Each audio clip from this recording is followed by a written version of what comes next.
No need to rehearse. This is Ninjas in Tokyo. What's going on? We back after the break, and man, this motherfucker down here, Rob goddamn Hunter. How are you doing, sir? Hey, I'm doing well, guys. Thank you for having me on. It's Mother's Day, so you know, I woke up early trying to get stuff in order. Do y'all curse on this or not? Yeah. Oh, yeah. Oh, okay. Every fucking day. Okay. All right. So I'm trying to get shit in order, and you know, I've just been running rabid with a hangover, but everything been good, man. Hey, so who's actually in Tokyo outside of you, Scott? Me and them too. Who? And who? Oh, the gentleman with the San Francisco. Yeah, is that San Francisco? Yes, sir. Yes, okay, sir. Cool. And DeMel, where you at? I'm in Colorado now, man. Okay. So we got ninjas in Tokyo and we got ninjas stateside. Oh, yeah. We got ninjas everywhere, bro. Everywhere. High key. Prison too. High key ninjas Prison are too. everywhere. Yes. Well, thank y'all for having me on, man. I appreciate it. Man, I'm glad you're on, man. It's crazy as hell. Yes. Like, cause I didn't know that you guys knew each other. I was telling you. And we played on the same football team, the Northeast Mustangs. Yeah, when we played rec football, we played football together. DeMel was the center. I was big. I mean, hey, he used to do that thing, man. DeMel was like, hey, you should not pass. I was, dude, I'm telling you, man, I got, well, shit, I'm big now. What the fuck I'm talking about? Man, that shit is wild. Cause I was like, not to give any like actual data where we went to high school at, but I was like, well, me and Robbie went to high school together. So right.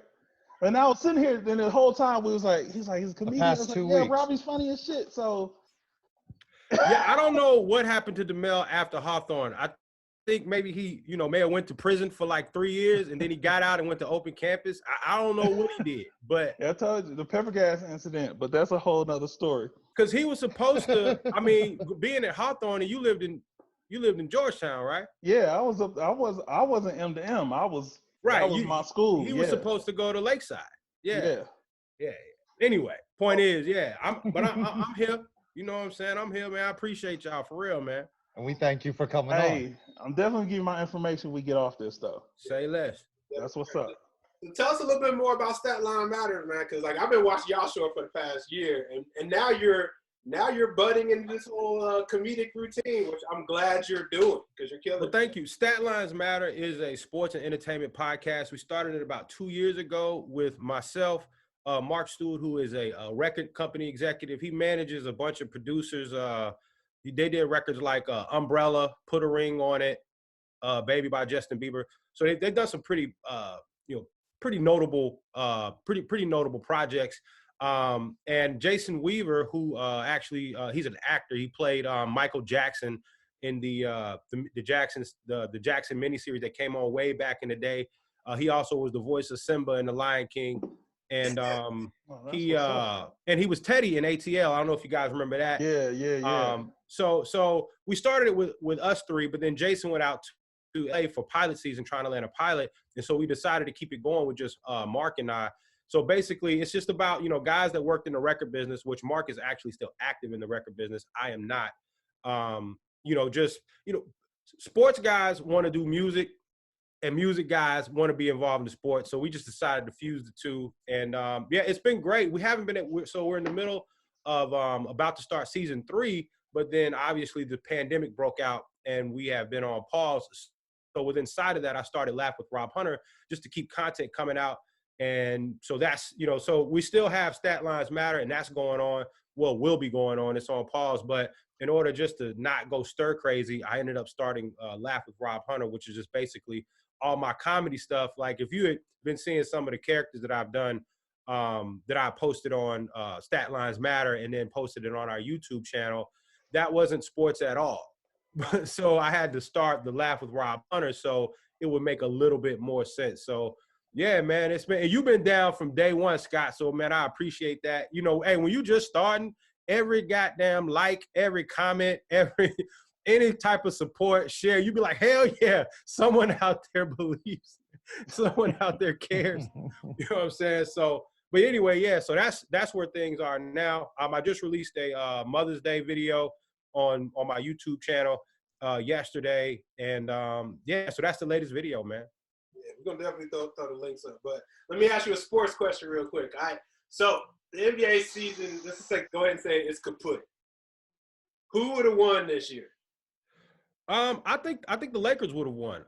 They had the best record in the league. I believe that they were. You see, a lot of people when you start talking about the Lakers, not a lot of people, but they talk about the lack of depth on the bench. But when you are in the playoffs, and you do need, some depth, but you're really only going 6 or 7 deep. And so your starters are generally playing between 38 and 40 minutes. And so when you start talking about, depth as it relates to the team, you're really talking about in-season depth. Why is that? Because when, you want to make sure that your guys are rested and, you don't have to grind them every single night to get wins. And so the lack of depth really has to do more in relation to in regular season as opposed to postseason. So if you remember correctly, right, last year, Kawhi Leonard was taking off multiple games in the middle of the season. But during the playoffs, he led the league in minutes played. And that was going to be close my to 40 question minutes to a you. game. So, you know you what don't I'm saying? think you don't think the Clippers can take the Lakers? I know it'll go at least 6 or 7 for sure. I think that no. I mean, you're talking about the most formidable opponent that's built to stop the Lakers, and right. And on the flip side, the Lakers were gunning to stop the Clippers. I'm just a little reluctant to say the Clippers would have done it simply because of Paul George. I knew you were going to say Paul George. The health. But it's true. It's true. Just the health. So, and what do we know about the last couple of championships? If you want to take it all the way back to when Golden State started, what aided in their championship? Kawhi got hurt. In the second championship, I believe it was the Cavs were hurt. Kevin Love and Kyrie Irving got hurt. And in the third championship, who got hurt in the 6th game of the Western Conference Finals? Chris Paul, who's the best player in that series, and they were up 1 game, going into they were up 3-2. I'm sorry, they were up 3-2 in that 6th game, and then he got hurt in that final minute, and that aided them. And then you talk about, okay, well, when Toronto won it, what aided them? The injuries on Golden State side. So you got to be healthy is my point. Let me ask you this then. So do you feel – I think it's okay personally, but how do you feel about players taking games off to rest? Like, Kawhi takes mad games off, but if he's winning championships, you can't mess with the formula. That's really all that matters. Like, you hear guys talk about how, back in the day when they played all 82 games. And it's like, hey, back in the day they used a horse and buggy. Like, what are we talking about? The more information you have, you're supposed to act on that information, right? So if sports science has advanced to the point where you're going, okay, well, look, we're grinding these guys down, particularly with the AAU circuit. A lot of these guys play heavy AAU. You're talking about LeBron James. You're talking about, Anthony Davis. You're talking about Paul George. All of these guys played a lot of AAU. Whereas if you look at back in Jordan and Larry Bird, they didn't play AAU. They play high school, and that's it. A lot of those guys didn't even play basketball year round. These guys played baseball when it was baseball season, football when it was football season. When basketball came around, they did that. So I know my son plays AAU. So you're really talking about 8 months out of the year playing games. And in AAU, you may play 2-3 games in one day. So there's a lot more. These guys' bodies are in a lot better shape, but there's a lot more wear and tear on the tendons, on the muscles, on the bones, and they work out a lot more. And they're a lot more skilled. So even though they're a lot more advanced, I believe that the body is a lot more older as far as like game years, if you will, if we want to use the dog years, game years. They get into the league. So yeah, exactly. So so taking some games off here or there, it don't bother me as much. It bothers the league, right? Because when the schedule comes out and you see Lakers versus Clippers and LeBron and AD taking a night off, and you bought tickets as a fan, that damages the product. So if I'm the commissioner, of course, I don't like it. But if I'm a coach of a team and we got a lead, and meaning in the standings, and I can rest a guy, 1 or 2 games here or there, I'm doing that shit because I'm trying to win the title. So because like truthfully, basketball really doesn't start till after the All-Star break. Well, that's a good point. But I just say for me, I like to manage all 82 games. Of course, you want to get out of the blocks, fast. Who doesn't want to do that? But it just, and you're talking about after the All-Star break, there's a long break. That All-Star break is like a week and a half. Yeah, it is. So guys get rested up, guys get a chance to come back, and but then that's when you start making your championship push.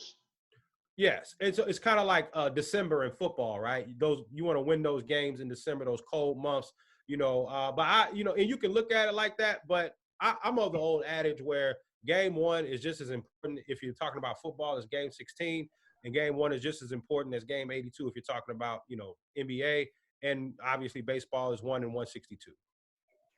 I need them all, goddamn. So we until we clinch. Are we gonna talk about the trash Falcons, or are we gonna talk about some comments? Yeah, I'm mad that you didn't say the Hawks because you supposed to. Who? The Hawks. Shut your goddamn mouth. Hey, don't be mad at me because this shit is trash. What you talking about the Falcons? Okay, we can talk about the Falcons. I'm sorry. Every goddamn thing in Georgia. You always have every sports team in Georgia that's not a high school team. You hate or you like or you no, they trash. Trash. Well, I mean, yeah, but that's not okay. First off, I think saying that they're trash is a little harsh. Okay? No, that's a little harsh. But we have had our struggles. Even we've had good great seasons. We've had heartbreaking losses, whether it be Georgia, whether it be the Falcons. Trash. The Hawks have never really been an actual real trash. threat. But they my squad, so I'm gonna hold them down. I don't know, DeMel, who you with? I mean, DeMel, I know your family. Your family from Texas, and you got family from Indiana. Is that right? We got family in Indiana. Yeah, we're from that's right. Chicago. Okay. Yeah.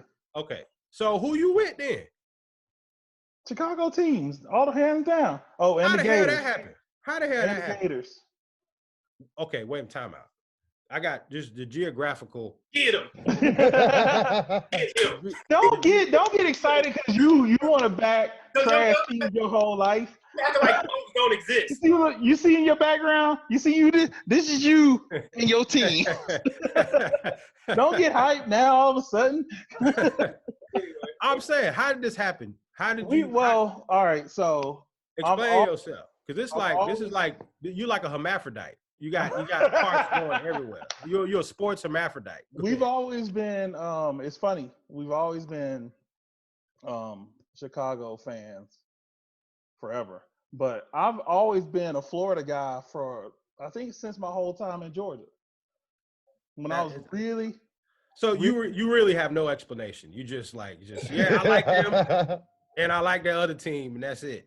No, my whole family's always been Bulls, Bears for baseball. Baseball don't count, but football, basketball, that's always been. Hey, that's funny. Black people be just tossing baseball to the side. It's so, and it's unilateral. It don't matter where you meet a black dude. Like they don't mess with baseball at all. But I like baseball, and I tell people all the time, it's like you kids, if you want to make money, learn how to hit a damn baseball. It's cash money. It is, but it's the toughest route because you think about Kyler Murray, right? Kyler Murray got drafted number 10 overall by Oakland, and he ended up going pro because it's the only major sport, right, where you get drafted number 1, and then they send your ass down to single A. Then you got to go to double A. Then you got to go to triple A. But you still getting paid. Well, yeah, but you're getting paid only that $10 million. He signed for $10 million. Kyler Murray's made $40 million so far. Well, and he started from day one in probably the top league in our country anyway. So you're looking at basically to earn $40 million. I believe you're actually earning a little more to earn that much money. You're looking at in baseball. You're looking at 7th, 8th, 9th year. Yeah. But now you see Mike Trout, but a lot of those guys don't make that kind of money until later on. It takes a long time, and so you're talking about not you taking a chance, not even making the major leagues when you when you go down triple A. I'm sorry, single A, double A. Well, actually, you start off in rookie ball. You start off rookie ball, then go to double A, then single A, double A, then triple A. then you get called up. So it's a tougher road, and baseball is a harder sport, but the contracts are guaranteed. And if you can make it to that top level, then obviously, it's extremely lucrative. I'm sorry, I didn't mean to dominate this discussion. No, you good. You're the guest. No, So let's letting it rock. Let's talk about this top 10 rappers list. Is it 10 or 5? Top 5. What's up? Okay, all right. Well, okay, let's talk about it. You are a stat guy. Okay? Yeah. The shit that's on the paper. I'm sorry? It's the shit that's on the paper, the data. You go by that. You religiously abide by these rules. These are the stats. This guy's number 1, therefore he is, right? Well, here's the thing. And if I don't know if all of you guys saw the video, it's not my top 5. It's the top 5. My top 5 is a little different. Okay. But the top 5, like, you can't argue. Like I said, if you mad at that top 5, it's like being mad at the thermostat because it say 60 degrees. How you gonna be mad at the thermostat? That's what the degrees are. So if you mad at Drake being the greatest rapper of all time, statistically speaking, then just be you should be mad at your rapper, whoever you like, whether it's Currency or Kendrick Lamar or whatever cypher rapper you like, that didn't get a chance to. What you need? What? Didn't get a chance. Hey, go ask your mother. Didn't get. Sorry, that's the real life right there. That didn't put up those numbers. So Drake, him being, and if we're talking about, we can just jump right into it. Him being the number 1 rapper of all time is not debatable. He's going into is he the greatest artist of all time? When you start breaking, when your records are up there with Elvis, up there with Michael, up there with Madonna, like the discussion surrounding his accomplishments, particularly on the charts, is there are no other rappers in his spectrum. So for him to not be the number 1, for somebody to say that is a bit laughable, because that's where he is. So that top 5 is based on performance. Mostly, right? Because really, if I really wanted to do it like how I'm doing it, then it would be Drake and then Eminem. And because Eminem is the biggest selling rapper of all time with 220 million records sold. So he would be number 2. So that's good on clarifications, because that was why, I watched the podcast, and I thought it was pretty damn funny at that. But that's what I was saying. It's like, oh, this is on performance and not necessarily quote unquote talent per se, if that's how you want to say it. But then it's all from the perspective of the listener, who they're gonna like and who they're not gonna like, so forth. You mighty quiet over there. You the resident DJ. How you feel about this? No, we talked about this before, right? Like, statistically speaking. Yeah, we're talking it's about right. But then when it comes to like the circle of the homies, like, we always have that talk, right? Well, yeah, we'll say that, but then our top is different than what's statistically, you know what I mean? So, like, we'll drop names like Nas, Rakim, Wu, Jay, Biggie, Tupac, et cetera, and so on, right? So it's totally different. And so what I try to do is I try to remove my emotion and who I like out of it. Because for me, Tupac is the greatest of all time. For me. But I know that, and when he passed away, he was the biggest selling rapper of all time. But what you have to do, for me anyway, you have to realize, and when guys get older, like, they like to wax poetic about Nas and Biggie, and rap has changed so much. And these guys have, just like Biggie pushed the bar, when Rock and Nas will Rakim and guys like Cool G Rap and those guys left off. These guys have pushed it and taken it to this level. And Pac was our first rock star. We didn't have a rock star before Tupac. I mean, he was everything that a Slash or Guns N' Roses could be. Wait. Are you discrediting Hammer? No, I'm not. No, but Hammer wasn't a rock and roll star. I think Pac was one of those. I mean, this guy dated Madonna. You're talking about a guy who all the guys wanted to he was be, in and all the movies, girls too. wanted to be with. You know, he had the you know, the run-ins with the law where he shot the 2 off-duty police. He had all of the ancillary. He had the substance, the style, and he had kind of the resume, the off the mic, if you will, resume to back it up. All the controversy. You know, he's on the cover of Rolling Stone. I mean, this guy, you know, he was, like I said, he was our Black James Dean. You know what I'm saying? And he died young. You know, left a young corpse. You know, and so for me, he's number one. But statistically speaking, you know, and Drake is just. And so what I was saying was these guys have now. Drake and Lil Wayne and Jay-Z. These guys have taken it to the and conversely speaking, I think that, you know, if you really care about the art form, you should be appreciative of what these guys have done and taken it to the next level with Jay-Z with his Champagne and Drake, you know, with all the numbers that he's put up. You know, and these guys have really looked at it and taken, okay, there's the art form and then there's the business. And I think it's important for them to push the envelope business-wise so that you can really go, you really start to look at yourself more than just an MC and more like a franchise. I will give you that. I will give you that note that they are looking at this from a business aspect, and they're making it a business.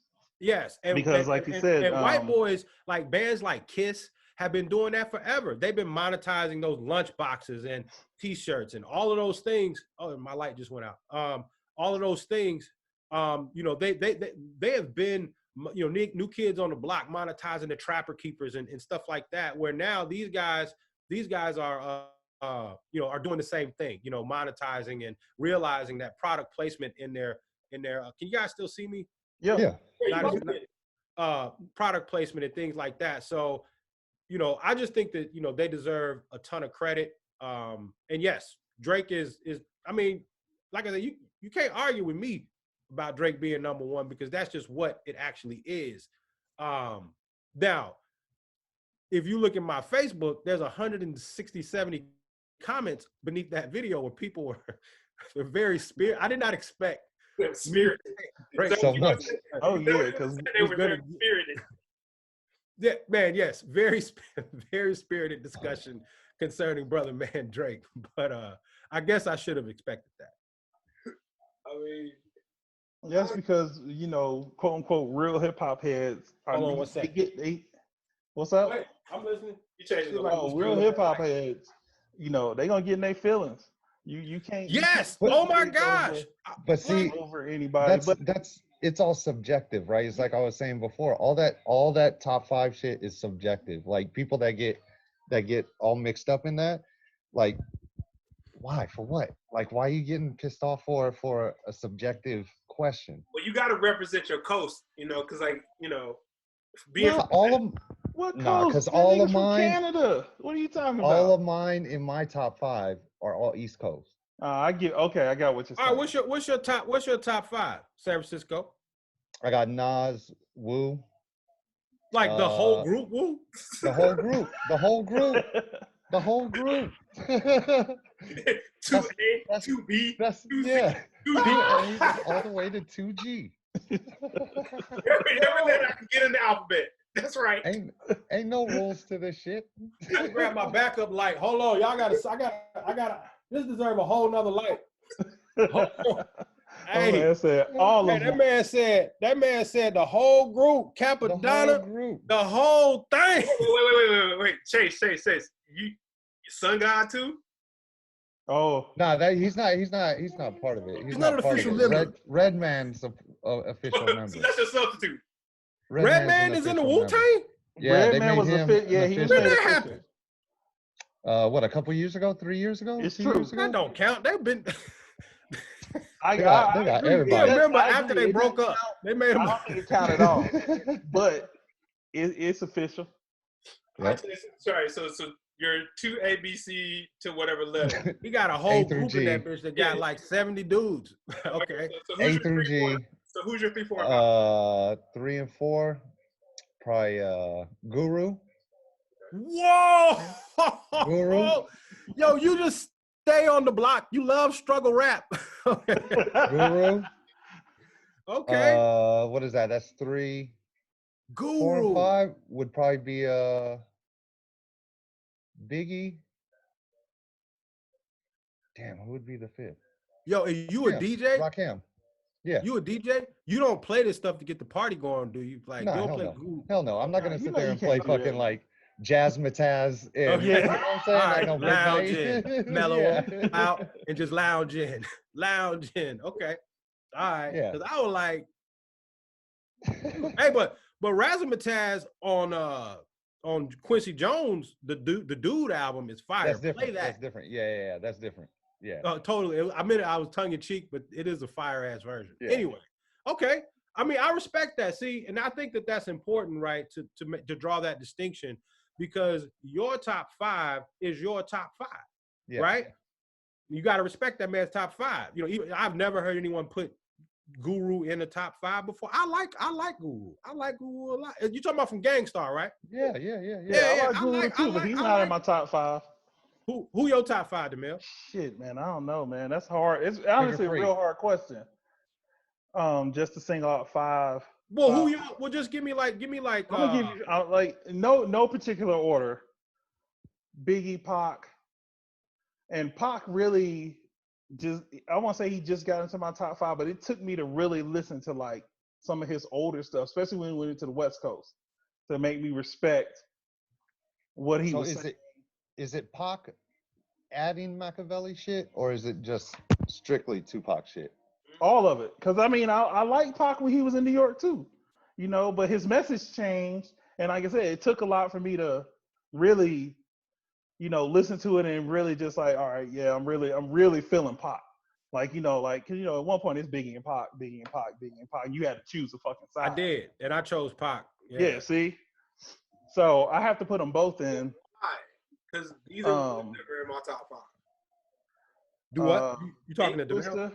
Biggie and Tupac, neither one of them are in my top 5. Man, you don't even think Jordan's the best basketball player. We ain't talking about the hell?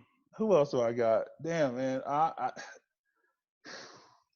honestly, man, I'm gonna have to put Outkast in there. Mainly because I think their music at the point in time when it was out, really, it was just that shit. And lyrically, they're the best in the South, hands down. I mean, they brought the South to mainstream hip hop. And I don't know, man. I mean, that's all I can really. And Nas, I mean, I can go down the list. I can't say all of Wu-Tang, but I can definitely pull a few members out. Wu-Tang is about 2 rappers, Method Man and ODB. Everybody else, get the hell on. Like, I don't know. I'm gonna have to put the RZA in there too, but Method and ODB, hands down. I can't draw a distinction between the RZA and the Jizza. They the same dude to me. All of them, like literally, the idea was so commercially awesome that which one is the one that be acting now all the time? RZA. Okay, RZA. It was his idea, right? Right. But RZA he does all their production too. That idea to have each MC represent some form of kung fu and then have that as the backdrop of the group, and then, you know, Shaolin being the project that a lot of these guys were from, and the idea was so commercially strong. They could have put you, me, all, and we could have got some money. Like they just put us on there and the Killer Bees on the Swarm, and we could have got some money because they all the same. Method Man and ODB, they are super duper stars. The rest of those guys, Capadonna and all of those other guys, they just, to me, they just was just at the right place at the right time. Really? Everybody else. Wait. You gonna put Raekwon? All them dudes is the same. Dude, seriously, ODB is the lyrical genius of that group, dude. That's just my opinion. Wu-Tang got on my damn nerves. I be like, hurry up and get to Method Man's part. That's it. You know, Protect Your Neck. I did like Protect Your Neck, and I liked all the verses on there, especially Inspector Deck's verse. I enjoyed that very much. Theodore. What about your top Theodore 5, unit? Scott Popular? No space. What about your top 5, Scott Popular? Rest in peace, Pimp C. Really? Is he in your top 5? JG. I'm South. Y'all know that. I'm really South. I mean, don't get me wrong. 8-Ball MJG, they definitely in my top 10. Robbie, you sing that shit in 6th period, and they almost failed that class because of you.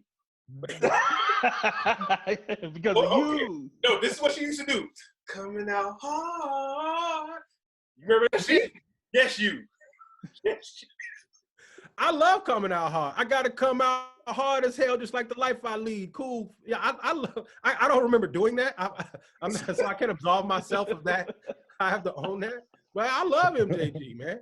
Me too. 8-Ball MJG. I love them both. Put me on to that shit. I didn't even know that album exists until you started. I was like, what the fuck is this nigga keep singing? I was like, oh, okay. And then I listened. I was like, oh shit, this shit is hard.